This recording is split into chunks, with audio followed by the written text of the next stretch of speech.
wind had stopped. That's what I noticed first. The trees, they weren't moving. Not a single branch, not a leaf, just stillness. And in that stillness, I heard breathing. Not mine. Something else. Something close. Close enough that I could feel the warmth of it against the back of my neck. I turned around. Slowly. The trail behind me was empty. But the breathing, it didn't stop. The Appalachian Mountains stretch across 14 states.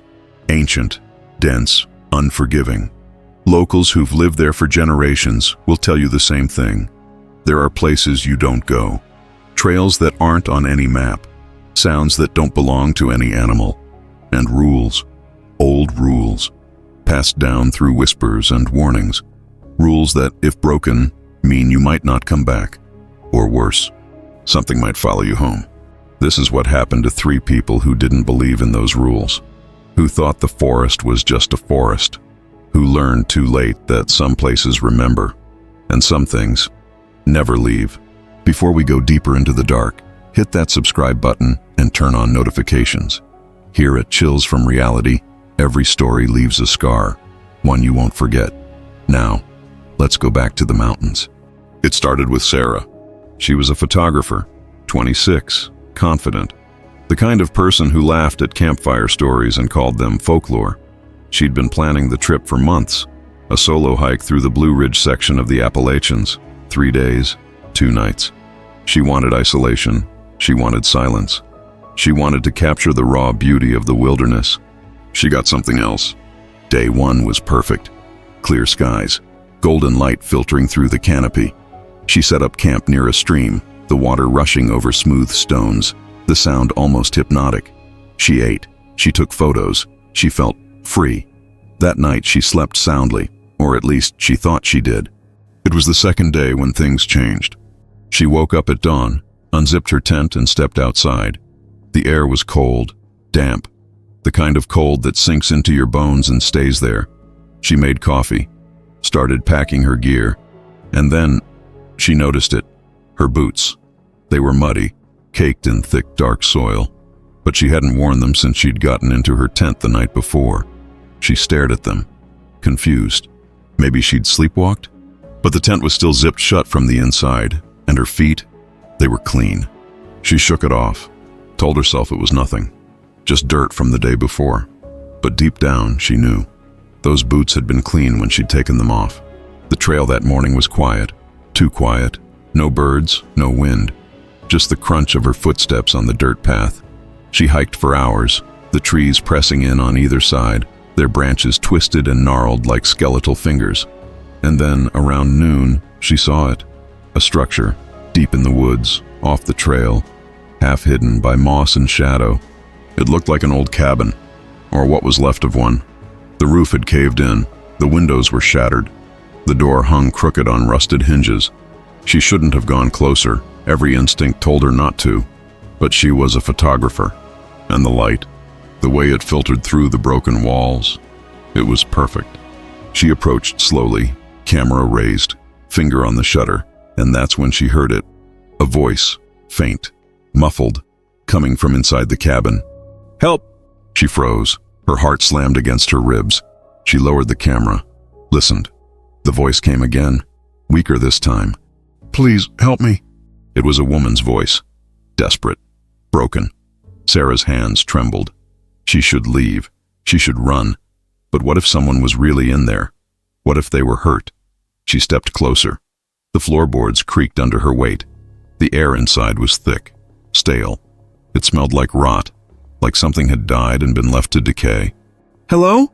she called out, her voice barely more than a whisper. Silence. And then laughter. Soft, childlike, echoing from somewhere deeper in the cabin. Not a woman's voice. Not anymore. Sarah stumbled backward. Her boot caught on a broken plank. She fell. Hard. Her camera shattered against the floor. And in that moment she saw it. A figure standing in the corner of the room, barely visible in the shadows. Tall, too tall. Its head tilted at an angle that wasn't natural. Watching her. She didn't scream. She couldn't. She just ran. Ran faster than she'd ever run in her life. Back through the trees. Back toward the trail. Her lungs burned. Her legs screamed. But she didn't stop. Not until she reached her campsite. Not until she was inside her tent, zipped shut, curled into a ball, shaking. She didn't sleep that night. She couldn't, because every time she closed her eyes, she saw it. That figure, standing in the corner, and she heard it. That laughter, soft, distant, coming from somewhere just outside her tent. When morning came, she packed up, fast, didn't even bother with breakfast. She just wanted out, wanted to be anywhere but there. The hike back should have taken 6 hours, but somehow she kept walking in circles, the same trees, the same rocks, the same fallen log covered in moss. She was lost, but that was impossible. She'd been following the trail. The markers were right there, weren't they? By the time the sun started to set, panic had fully set in. She was still in the woods, still walking, still seeing the same landmarks over and over again. And then she heard it again, that voice, calling her name. "Sarah!" She stopped. Her blood turned to ice. "Sarah, come back." It was behind her, close, too close. She turned, slowly, and there, standing on the trail, was the figure from the cabin, taller now, closer. Its face, she couldn't make out a face, just shadow, just void, but she could feel it, watching, waiting. She ran again, didn't care where, just away, away from that thing, away from the voice. She crashed through the underbrush, branches tearing at her skin, roots trying to trip her. And then, suddenly, she broke through the tree line. She was on a road, a paved road. She collapsed onto the asphalt, gasping, sobbing. A car stopped. An older man got out, asked if she was okay. She couldn't speak, just pointed back toward the woods. He looked, saw nothing, just trees, just darkness. He drove her to the nearest town. She didn't tell him what happened, didn't tell anyone, not until weeks later, not until she finally looked at the photos on her broken camera, the ones that survived. There was one, just one, taken inside the cabin. She didn't remember taking it, but there it was, a photo of the corner of the room, and in that corner, standing perfectly still, was the figure, staring directly at the camera, its face still hidden, still wrong. But now in the photo, she could see something else, something carved into the wall behind it. 4 words. "You shouldn't have come." Would you have gone into that cabin? Would you have trusted that voice? Let me know in the comments below. Then there was Marcus. He wasn't a hiker, wasn't the outdoorsy type. He was a truck driver, late 30s, drove long hauls across the country, seen every state, every back road. Nothing ever bothered him, until the night he took a shortcut through the Appalachian backroads. Route 33, narrow, winding, barely wide enough for his rig, but it shaved 2 hours off his route, and he was tired, wanted to get home. It was close to midnight when he saw the girl. She was standing on the side of the road, just standing there, in the middle of nowhere. No car, no house nearby, nothing, just her. She looked young, maybe 16, 17, long hair, pale skin, wearing a white dress that seemed to glow in his headlights. She wasn't waving, wasn't asking for help, just staring at his truck as it approached. Marcus slowed down. He wasn't sure why. Something about her felt off. He rolled down his window, called out to her. "You okay, miss? You need help?" She didn't respond, didn't move, just kept staring. Her eyes, they were wrong. Too wide, too dark, like looking into empty wells. He felt a chill crawl up his spine. Something in his gut screamed at him to drive, to get out of there, but he couldn't just leave her. Could he? "Miss, can you hear me?" She smiled, slowly, and then she started walking toward the truck. Not fast, just steady, deliberate. Marcus's hand hovered over the gear shift. His instincts were screaming now, louder, clearer. He shifted into drive, started to pull away, but then he looked in his rearview mirror, and she was there, in the back of his trailer, standing perfectly still, staring at him through the small window that separated the cab from the cargo. He slammed on the brakes. The truck lurched. He jumped out, ran to the back, threw open the doors. The trailer was empty. Nothing. No girl. No sign anyone had been there. He checked the locks, still secure. No way she could have gotten in, but he'd seen her. Clear as day, standing there, watching him, watching. He got back in the cab, locked the doors, kept driving. Faster now. He just wanted off that road, wanted to be anywhere else. But every few minutes, he'd glance in the mirror, and she'd be there, standing in the trailer, closer each time, until finally, she was pressed against the window, her face inches from the glass, her breath fogging it up, smiling, always smiling. Marcus didn't stop again. Not until he reached the highway. Not until he was surrounded by lights, by traffic, by people, by reality. He pulled into a truck stop, got out, checked the trailer again, still empty. But when he looked at the window, the one she'd been pressed against, there was something there. A handprint, small, pale, and still warm. He called his wife, told her he was coming home, that he'd be there by morning. She asked if everything was okay. He said yes, but his voice shook, and she knew. Something had happened, something he couldn't explain. Marcus made it home, parked the truck, went inside, held his wife, didn't let go for a long time. And he didn't tell her. Not then, not for weeks. Because how do you explain something like that? How do you tell someone that reality bent, that the impossible became possible, that something was in your truck that shouldn't have been there? But the worst part, the part that kept him awake at night, was that 3 days later he had to take another haul. Different route, different cargo. But when he opened the trailer to load up, there it was, written in the dust on the inside wall, in small, careful letters. Thank you for the ride. He sold the truck the next week, never drove long haul again. And then there was the family. The Carters, mom, dad, 2 kids, 10 and 7. They'd rented a cabin for a week, deep in the Smoky Mountains. A chance to disconnect, to spend time together. No phones, no internet, just nature, just family. The cabin was perfect. Small, cozy, surrounded by towering pines and the distant sound of a creek. The first few days were exactly what they'd hoped for. Hiking, campfires, s'mores, laughter. But on the 4th night, things changed. The kids were the first to notice. They said they heard something. Outside their window, scratching, like nails on wood. The parents checked, saw nothing, told them it was just an animal, a raccoon, maybe a bear. Nothing to worry about. But the scratching came back. Every night, around the same time, 2 in the morning, always at the kids' window, always slow, always deliberate. The mother started having dreams, dark dreams. She'd wake up in the middle of the night, drenched in sweat, with the feeling that someone had been standing over her, watching her sleep. She'd look around the room, see nothing, but the feeling wouldn't leave. It clung to her like smoke, like shadow. On the 5th night, their daughter Emily woke up screaming. The parents rushed into her room. She was sitting up in bed, tears streaming down her face, pointing at the window. She said she saw a face, pressed against the glass, smiling, but not a normal smile. A smile that was too wide, that showed too many teeth. A smile that didn't belong on anything human. The father checked outside. Nothing. No footprints, no disturbance in the dirt, nothing. He told Emily it was just a nightmare, that she was safe.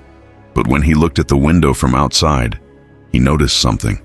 Marks, deep scratches in the wood frame, fresh ones, like something had been trying to get in. On the 6th night, the father decided to stay up, to see what it was. He sat in the dark living room, waiting, watching. The cabin was silent, just the occasional creak of old wood settling, the distant sound of wind through the trees. And then, at exactly 2 a.m., the scratching started. He grabbed his flashlight, went to the window, but the sound wasn't coming from there. It was coming from the door, the front door. Slow, rhythmic scratching, like something was testing it, seeing if it was locked. He approached the door, his heart pounding, his hand trembling as he reached for the handle. And then, a voice from the other side. "Let me in!" It was his son's voice, 7-year-old Dylan. But Dylan was asleep, in his room. The father had just checked on him. So who, or what, was on the other side of that door? "Daddy, I'm cold, let me in." The father's blood ran cold. He backed away from the door, slowly, The scratching continued, growing more insistent, more aggressive. "Please, Daddy, it's dark out here. I'm scared." He ran to Dylan's room, threw open the door. Dylan was there, asleep, safe. The father stood in the doorway, his mind racing. If Dylan was here, then what was at the door? The scratching stopped. The cabin fell silent. And then, footsteps. On the roof. Slow. Heavy. Moving from one end to the other. Right above where the father stood. He looked up. The ceiling creaked under the weight. Whatever was up there, it was big. And it knew exactly where he was. The mother appeared in the hallway, asked what was happening. The father didn't answer, just told her to get the kids, pack the car. They were leaving. Now, she started to protest, to say they'd paid for the week, that it was the middle of the night. But she saw his face, saw the fear in his eyes, and she didn't argue. They packed in silence, quick, frantic. The kids didn't understand, kept asking questions. The parents didn't answer, just kept moving, kept packing. The footsteps on the roof continued, following them from room to room, always above them, always watching. When they finally got to the car, the father loaded the last bag, looked back at the cabin one more time, and there, in the window of the kids' room, was a figure. Tall, impossibly tall, its head nearly touching the ceiling, its arms hanging at its sides, too long, too thin, and its face pressed against the glass, watching them leave. The father got in the car, started the engine, and drove. He didn't look back, didn't stop, not until they were on the highway, not until the mountains were behind them. But Emily kept looking back, kept staring out the rear window. And when her mother asked what she was looking at, Emily said something that made everyone in the car go silent. "It's following us." The mother turned around, looked out the back window, saw nothing, just darkness, just road. She told Emily there was nothing there, that it was just her imagination. But Emily shook her head. "It's in the trees running next to us, keeping up." And for just a moment, just a split second, the mother saw it too. A shape, moving through the tree line, parallel to the car, running. No, not running, gliding, too fast, too fluid, and then it was gone. They drove through the night, didn't stop until they reached their home, 3 states away, and even then they didn't feel safe. Not really. A week later, the father received a call from the cabin's owner, asking how their stay was, if everything had been okay. The father hesitated, then asked if anyone else had reported anything unusual.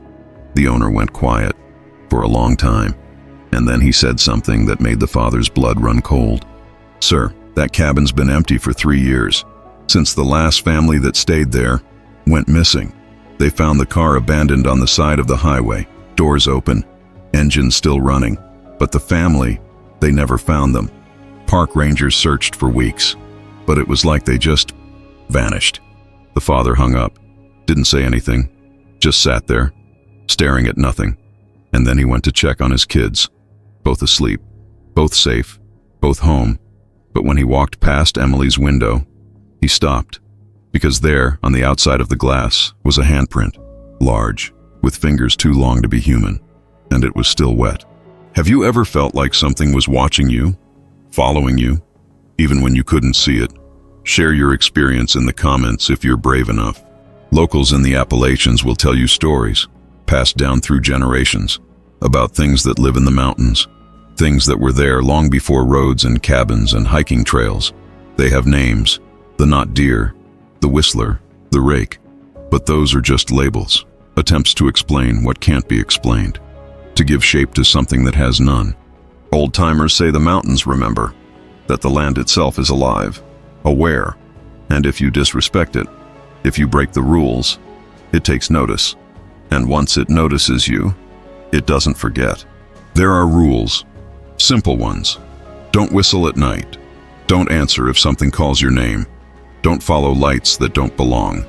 And if you see something in the trees, something that looks almost human but not quite, don't look directly at it. Don't acknowledge it. And whatever you do, don't let it know you're afraid. Because fear, that's what it feeds on. Sarah never went back to the mountains. She sold her camera, stopped hiking, stopped taking photos altogether. She moved to the city, surrounded herself with noise, with people, with light. But sometimes, late at night, when the city finally goes quiet, she hears it. That laughter, soft, distant, coming from somewhere she can't see, and she knows it's still watching, still waiting. Still remembering that day she walked into that cabin. Marcus quit driving long haul, took a local route, daytime only, but he still checks his mirrors, still locks his doors, still can't shake the feeling that something's in the back, waiting, watching, smiling. His wife asked him once what happened that night. He never told her, couldn't find the words. How do you explain that the world isn't what we think it is? That there are cracks in reality? That sometimes things slip through? And the Carters? They never talked about what happened. Not to each other, not to anyone. They threw away the photos from the trip, canceled future vacations, stayed close to home. But the kids, they don't sleep well. They wake up sometimes, in the middle of the night, and say they hear it, the scratching, at their window, even though they're 3 states away now. Even though they're on the 5th floor of an apartment building, the scratching, it still finds them. Because some things don't need doors, don't need roads, don't need logic. They just are. And once they've marked you, once they've seen you, they don't let go. The Appalachian Mountains are beautiful, timeless, ancient, but beauty hides teeth, and those teeth, they're always hungry. So if you ever find yourself on a trail that doesn't look quite right, in a cabin that feels too quiet, on a road that seems to stretch on forever, remember this: you're not alone. You're never alone. And whatever's watching you from the trees, it knows your name. It knows your face. It knows your fear. If this story made your heart race, hit that like button and subscribe. Because here at Chills from Reality, the fear doesn't end when the story does. It follows you home. It waits. And when you least expect it, it reminds you that some places should never be disturbed, and some things should never be seen. The mountains are still there, still waiting, still watching, and they'll be there long after we're gone. The question is, will you be brave enough to go back? Or will you listen to the warnings, to the whispers, to the stories told in the dark around dying fires? Because the mountains don't lie, and they don't forget. And if you're not careful, you might become just another story, another warning, another name whispered when the wind blows through the trees, another soul that wandered too far and never came back. Sleep well tonight, if you can. And tomorrow, when you wake up and look out your window, just remember, some things are patient, some things can wait, and some things are already closer than you think.